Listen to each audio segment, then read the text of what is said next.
With me, Alan Habert, and the sign language interpreter is Tobias Omondi. This morning, we are with Beth Wambui. She is a co-founder at MyWagePay, a digital lending platform, and we are talking about money matters. Beth, before we went for the break, I had requested you humbly to talk to us about who is fit to borrow, because products such as MyWagePay have made it so simple to borrow, so everybody now thinks that they can borrow. Yeah. So the person who is fit to borrow, and let me just start by when should you borrow? So you can borrow if, for example, you've already started a business, you validated the business, and now you want to scale the business or to add more stock to the business. So if you want to grow your business that you've already started and you've tested and you've seen it's working, then you are fit to borrow. Let me just give an example.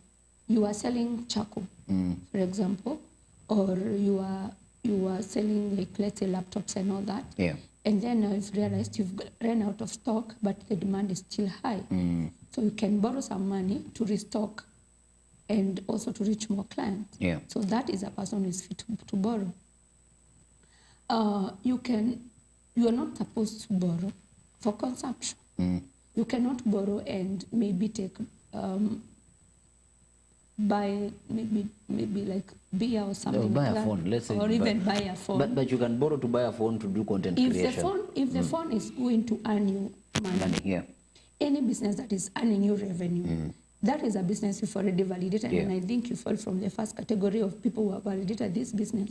So I'm buying a phone, and not just a phone, I'm buying an iPhone because I want to be doing content for my business.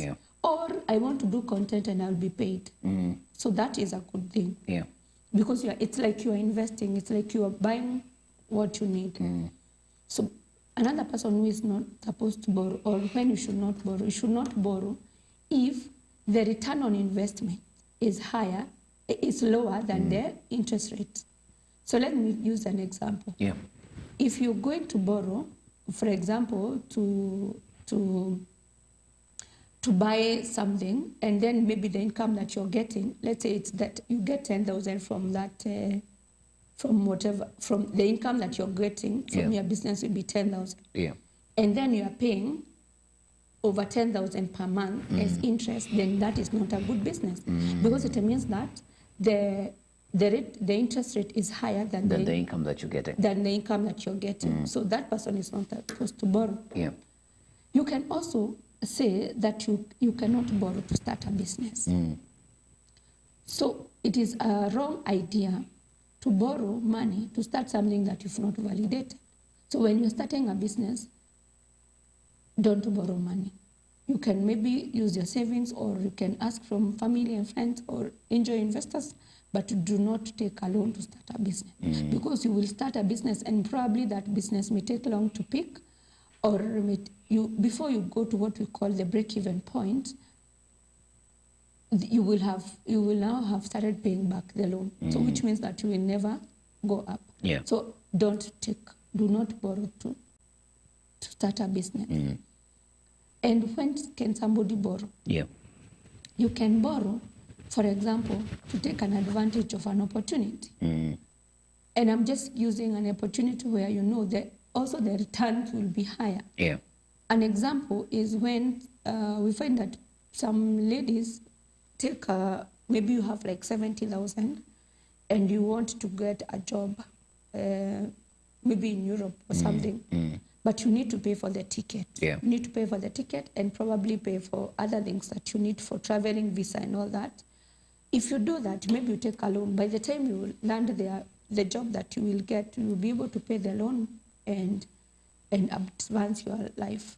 Another scenario is where maybe somebody is borrowing for another opportunity where a kid has been invited to maybe an international school, not international school, but an university, or Ivy League university, like Harvard. And that is a rare opportunity. Not everybody gets that. So you can take that money, instead of selling a piece of land, you can take a loan, pay that school fees for that kid. because you know that's also an investment. You can also take a loan to advance and go back to school, like what you have with HELB. Yeah. You have your degree first, or maybe you have a diploma, you want to advance to a degree, or a degree to a master's, or that.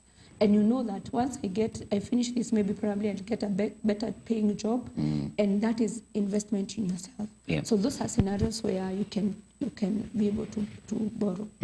So anybody who is not within just within that, or you're just borrowing to satisfy friends for consumption, maintain a particular lifestyle. Yeah, or living above your means, it's not fit to borrow. Yeah. We are almost, not even almost, we are way past time for our conversation.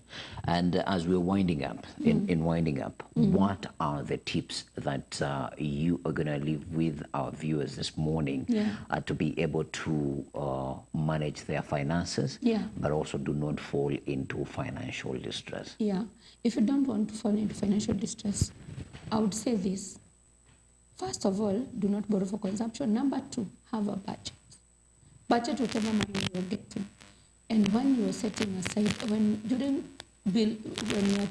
structuring a budget, have some money we call emergency fund. Mostly it is for 3 to 6 months of your basic needs. Yeah. And that money, when you have an emergency, instead of borrowing 3,000, 2,000 from those apps, use that saving.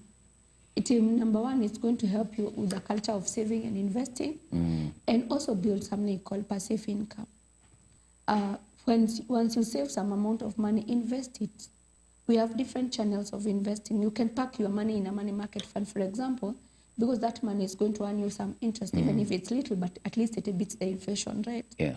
Then number two, invest that money so that you get passive income. Like you can invest, right now you can invest in shares, you can invest in land. There are so many channels, bonds, T-bills. There are so many ways you can invest. And if you don't know how to do it, I can help you. You can contact me. I also have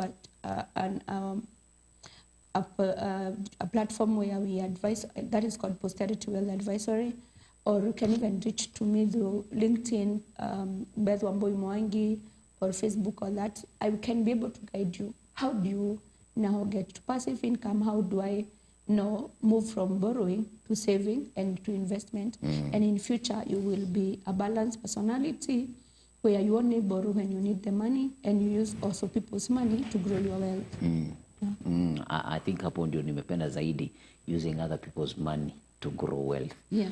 When you get to that capacity, I think now you have grown tremendously. Yeah. But thank you very much for making time for us this morning. Yes. And of course, we've not been able to cover everything that would have covered, because budgets, we talk about budgets, but there are intricate things that you're supposed to do for you to have a productive budget, or a budget that will be able to serve you.